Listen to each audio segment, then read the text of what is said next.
এসেছি জঙ্গলিকা নামের গ্রহ থেকে। কোন গ্রহ থেকে এসেছি? জঙ্গলিকা, জঙ্গল থেকে এসেছি, তার মানে বোঝা যাচ্ছে তাই না? হ্যাঁ।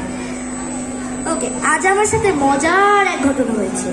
তোমরা কি জানো ওর সাথে কি হয়েছে? আমিও জানি না, আমিও দেখবো কি হয়েছে। সকালবেলা আমার সামনের একটা দাঁত টুস করে পড়ে যায়। জুসের চুমুক দিতে গিয়ে হেসে ফেলেছিলাম। দাঁতের ফাঁকা দিয়ে জুসগুলো ঠাস করে বের হয়ে গেছে। দাঁত